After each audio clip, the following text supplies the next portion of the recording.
Hi, everybody. Welcome to Two Up First. It is September the 5th, 2024. I'm Ryan Ballingy. Thanks for being here. We've got a bunch of things to discuss. One's kind of more business minded, one's a little bit more about professional golf. And then we'll wrap it all up with a final salute to one of the OGs of golf Twitter and golf social entertainment, who seemingly announced like he's going to be hanging it up today. Thanks again for being here.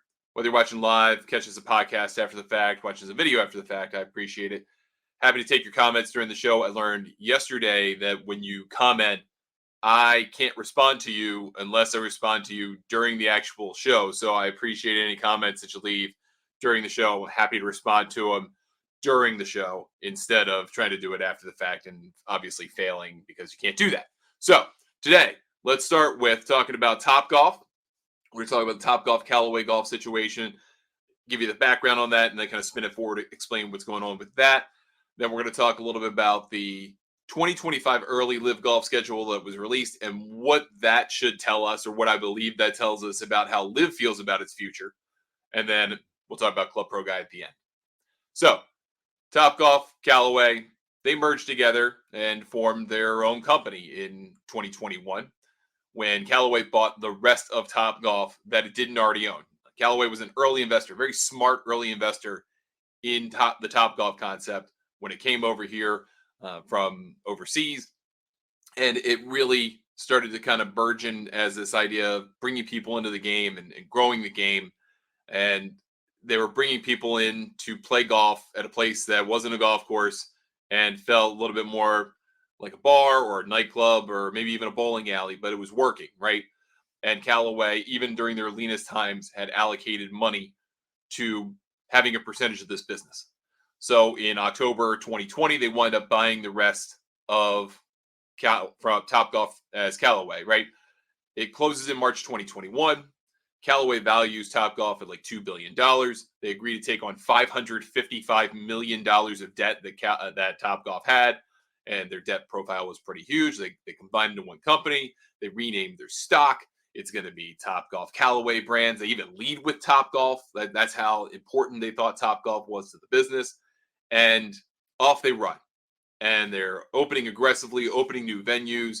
Everything seemingly going very well. They're charging premium prices. The prices go up over time in terms of hourly rates for the bays. And they're rapidly expanding. And this year kind of started to hit a wall, however. And we started to hear that commentary from Topgolf Callaway CEO Chip Brewer, especially heard in the second quarter call, which was in August. And if you're not an investor, that doesn't really matter to you. Basically, what Chip Brewer said is we're starting to see decreased foot traffic and 8% lower sales at our existing venues, ones that have been open, not the new ones. The new ones are doing great. They continue to expand. They're the lifeblood of the business for Topgolf. And everything else that the company owns between Callaway Golf and Jack Wolfskin and Ogio and Travis Matthew, they're all doing fine, growing a little, flat a little, whatever, but they're not hurting anything. They're just kind of there, right? But the problem is with Topgolf's business model, it seems like it really depends on having new venues sprout up consistently, having more customers come in because you're seeing fewer people coming back and spending that money. So what they've realized is they're having a hard time maintaining and keeping customers. So what they're going to do is they're going to take the Topgolf business and spin it off into its own company, and they're going to keep everything else into it itself. All the brands that I mentioned before, including Callaway Golf and Top Tracer, by the way, which is a smart thing. If they ever sell Topgolf to somebody else, then they get a royalty check every year for using the Top Tracer technology, which is a pretty sly move, actually, if you think about it from a business perspective. But they made this announcement yesterday, and this came, 6 months after a report from a Korean outlet in March that this basically exact thing was going to happen, that someone was going to buy Callaway Golf of Korean interest. Topgolf was going to be spun off into its own company, and they were going to be two separate companies. At the time, Callaway was like, we're not aware of such negotiations. We're not aware of such talk. And then in August, when they did the quarterly call, they said, well, yeah, we might do a strategic review. And then a few weeks later, strategic review over, Topgolf's going to be its own company. So Topgolf, the new company, will have cash in the balance sheet, and it's going to have its financial debt eliminated. That will be absorbed by the new separate Callaway. So the new Topgolf will still have to care for its obligations for venue development, the cost of that. But otherwise, Topgolf's going to be its new company. As far as I can see, Topgolf's got a bunch of problems. And I wrote an article about this for our members at golfnewsnet.com. And I won't bore you with the whole thing, but kind of the top points for me, and you can join. I would love to have you as a member if you'd like to read it and take a look at it. And I'll probably do a separate video on this another time. But at least for the purpose of this conversation, I think there are really like 4 issues. The first and foremost is their target audience, right? The target audience is a casual golfer at best, right? Not really hardcore golfers, like people who watch a show of people talking about golf for a living. So they're trying to capture a more fickle audience, an audience that will change with trends and with their finances and their interest and time. And if you think about that, that affects all kinds of businesses. That affected bowling many years ago. It affects Topgolf now. It affects breweries. It affects all kinds of things that people do on the weekends, bars, restaurants, all of it, right? Entertainment options are only as wide as you can open your wallet or your pocketbook. So if you don't have as much money as you once did, and that's another reason, then why are you going to go to a place that is a premium experience? As I mentioned, it's a lot of money to go to Topgolf. It's $37 per hour to rent a bay at a minimum. At the maximum, the busiest hours or the premium hours, primetime hours, it's $70 an hour. So if you're just going to work on your game, that's a non-starter. You can't do that. If you're going with your family, and some people are younger and don't have that same kind of constraint, but I have a family of 4. If I want to take my family, it's not like we're splitting the cost. It's not like you and I are going to split it, and 2 other people come in and it's less than $18 an hour, and that's not so bad. No, that's not happening. So if you're going to spend a couple hours there, especially on a Friday, Saturday night, you're going to spend a minimum of $140 before you even order food and drinks, right? So if it's not geared toward a golfing audience, right, you have to really rely on the fickle nature of these consumers. But you also don't have facilities for golfers, and you don't have pricing for golfers. And I wouldn't show up to a Topgolf to use their range.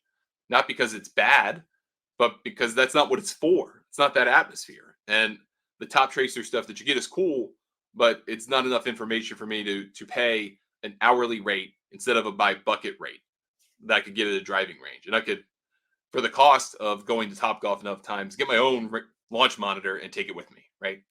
So that audience evaluation is part of the problem. Second part is just maintaining the facility. So I went a couple weeks ago to my local Topgolf in Germantown, Maryland. We went for a friend's birthday party. Big group of us, like 20 people. We had 2 bays. Not all of us played, but it was a nice time. And I found multiple grips that were ripped, or one was just clean ripped half off of a kid's club. So a kid can only hold the grip with one hand and swing it, which is horrible. That shows to me that you don't really care about your equipment and your facility. The golf balls looked very beat up. Looked like they had been hit and cleaned, hit and cleaned thousands of times. And that's a sign that you don't care about your facility as much as you want me to care about it. And that makes it hard to pay a premium price, right? If you don't have good equipment, if you don't have things in shape, if you don't have good infrastructure, even soft infrastructure, you're going to have a problem. So I think that that's something that needs to be addressed. There needs to be a plan to kind of cycle out the soft equipment more frequently. You got to change those grips on those golf clubs at least once a year, preferably twice a year. And you're an equipment manufacturer in Callaway, so you can surely find a way to acquire grips at a reasonable cost, at a very low unit cost, and change these things out. You can get new golf balls. You can cycle those in and out. Just keep the experience feeling premium. And then, of course, you've got to always update those mats and things like that. Those things cost money. I understand. Not saying I'm spending somebody else's money, but that's a perception problem that happens here.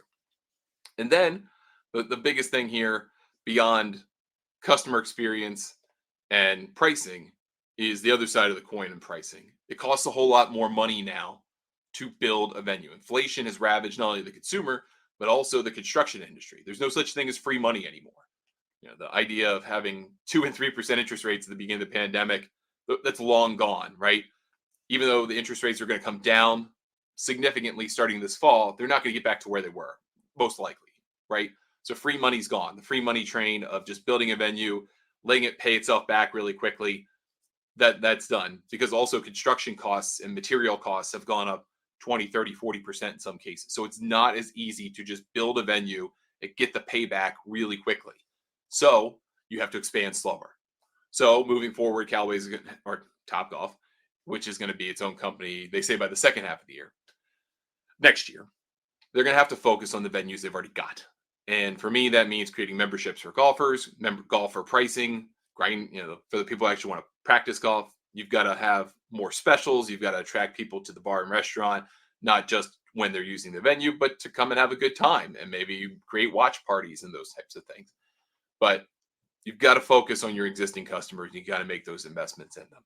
We'll talk a little bit more about that in a separate video, but I thought that was a really important piece of information because it tells you a little something about where the consumer is. And if that trickle down effect has kind of started in Topgolf, it may eventually start to happen, not in the same way and maybe not as viciously, but it may start to happen at golf courses as well. So that tells you where maybe the consumer is or where the consumer's going. Second story today, I want to talk about LIV Golf and its 2025 schedule. They have not put out the full thing, right? They haven't done that yet, but they have announced the first 4 events for their third full season, 4th season in total. And the intrigue to me is that all of the events are not based in the United States, not even North America, not a single one. So they start the year next year, like they have in the last couple, in February at Riyadh. They're going to start with Saudi Arabia, and they're going to get that event done, off the docket, anything that comes with it, get it out of the way, have that done. And they're going to move it from the King Abdullah economic city to Riyadh. So that's kind of part of the marketing of trying to make Riyadh a bigger destination for the Saudis. Whatever you think of that is what it is.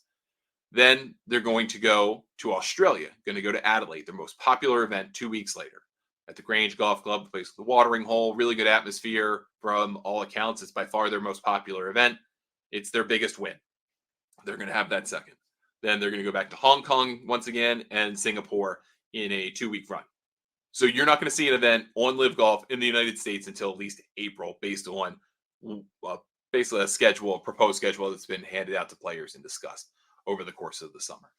What this tells me, in combination with that proposed schedule has just a handful of events in the United States, is that LIV recognizes something about their future as a business if they're going to continue down this path. And that is their best path of acceptance and commercial success is being this world tour, is trying to be more of a world tour, not as focused in the United States, not as focused in having events in this country, but having them elsewhere. Their events in Australia, in Spain, in England, Australia and England in particular, are their best events. The ones in America, so-so. The Nashville one did very well this year, I thought. The one in Boston and Chicago in the first season, maybe put them aside because of the newness of LIV Golf, but they also did very well. But by and large, it's kind of been mediocre response in terms of commercial response and what that means for TV ratings. The TV ratings have basically been what they've been, and they really haven't changed, plus or minus. If you netted it all out, it's about what it is. Now, the folks at LIV would tell you, go check the streaming numbers, and we could talk about that if they ever put them out. But from a TV perspective, it doesn't seem to matter from a viewership standpoint whether LIV is being played live on the CW, whether it's being tape delayed, whether the best players are in contention or not. It really doesn't seem to matter. So their focus on bringing these experiences to different parts of the world, the ones where they've had the most international success, it makes a lot of sense. It tells you that the domestic market isn't a failure. This isn't a total failure for them. I mean, for the money they've spent, you might think that. But in terms of relative success, they've had the most bang for their buck, the most commercial interest, the most sponsorship interest abroad. Go play that game, see where it is. You start with a schedule. This year you had 7 events in the United States, still 2 left to be played in this country. You're going to have 5 next year. Does that mean they will finish the season in this country? I don't know. That's still to be determined, I suppose. But I do find that interesting that LIV's kind of leaning into the international side of things. That was Greg Norman's vision for this 30 years ago when he challenged Tim Fincham to create this world tour idea. And it's seemingly going to be the way that it goes now with LIV Golf. So we'll see what happens in 2025 there. Finally, I want to wrap everything up on a shorter show today with a salute to Club Pro Guy. So Club Pro Guy has been I don't know, creating content for like 10 years, 10, 12. It feels like it's been 10 years. Could be completely wrong with that, but I feel like it's been a decade. I feel like he's been around a while. And he's been making videos and satirical content and all kinds of fun stuff that lives on Twitter/X and YouTube and Facebook and all these things. And he's created all kinds of, he's basically created a universe of characters around himself and his green staff and his boss and his GM and his groundskeeper and the cart girls and all the different stuff. And, some people may find some of that stuff offensive. And that's kind of the point of satire, is to sometimes offend you. But he was trying to kind of pull back the curtain with a wink and a nod to golf and kind of the ridiculousness of golf culture. And he did that really, really well, I thought. And so it was kind of surprising for me today to see that he announced, at least in a video, that he's stepping away from the industry. And he played it off so well. He played it off as him being fired from his job at a golf course, in Kansas City, because now it's been acquired by the county and the county wants to run it and they don't want him to do all of the horrible things that he does. So they're letting him go. And then also he's closing down the dream of building Three Jack National, which was supposed to be like this super mega hard public golf course that actually was prescient in terms of making fun of the run of private golf clubs that are being built in the United States right now. It actually is even funnier in retrospect. And then also said that he would be offering 50% off of his gear at his website, which if you're interested in that kind of stuff, go get the merch. But I thought that was a surprise to me today. I was very surprised that he was walking away. I mean, he has slowed down over the years, and there's always been rumors, at least that I've heard, that the original CPG sold the concept to someone else, and that person's been doing it for years, and now they're walking away. I don't know, but I do remember the one time that the guy, and I don't know if it was the original second, if there was a first or a second, but CPG, his real name was tweeted out by PGA Tour Communications because he was filling in, I believe, for Tony Romo in the AT&T Pebble Beach Pro-Am. And they explained that this person, well, I forget their name in a second, was subbing in for Romo, who did WD. And people respond like, who the heck is this? And then people started to do Googling and put two and two together and realized that person was Club Pro guy. So the guy got to play in all kinds of events and probably made a fair amount of money and probably did okay for himself in this little side quest that he had to be a satirical, crappy golf professional. I think that's amazing. I think it's amazing that's possible. And it's kind of paved the way for a different breed of content, right? So many people have created content now that do it creatively. Not saying that CPG was a direct influence on No Laying Up or Bob Does Sports or Rick Shields or Peter Finch, all these guys that kids are making content now.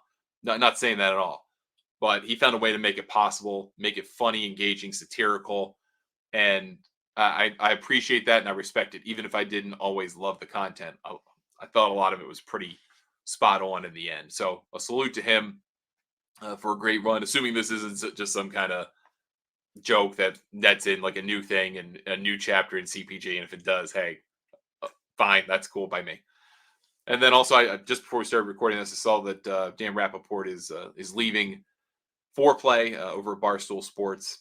Apparently, his contract ran out, and I guess that was the time to kind of start thinking about doing something different. I don't know what that means for him, but if the industry, this is a tough industry, an extremely tough industry, and to be able to try it, and he wants to go and make it on his own, perhaps. We'll see. But surviving in this industry is extremely difficult. Surviving in media is extremely hard. You got to get lucky. You got to work extremely hard, stuff nobody ever sees.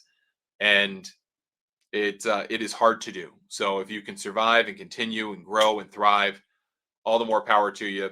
All the respect in the world to people who can do that. So a salute of sorts to Dan Rappaport as well. All right, that's going to do it for us today on the show. Thanks so much for spending some time with me. I appreciate it.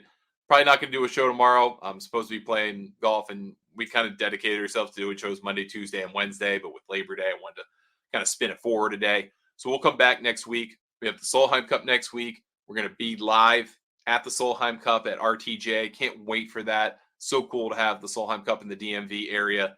Going to be experiencing that all week. So we'll have guests. We'll have pop-ins. I'm sure we'll have all kinds of people, not only on this show, but a new show that will be launching just on GNN TV, and just waiting to get a couple pieces of technical stuff from my end or from our uh, partner's end, and then we can actually start showing you GNN TV next week. I cannot wait. It kind of dovetails really nicely. The dream is coming true. You can leave me a comment, Ryan at thegolfnewsnet.com, Twitter, Threads, X, Instagram, Blue Sky, at Ryan Ballingy, Facebook, YouTube, Ryan Ballingy Golf, and then Golf Newsnet's a handle on every social media service. Thanks again for watching or listening to the show, and we will catch you next week.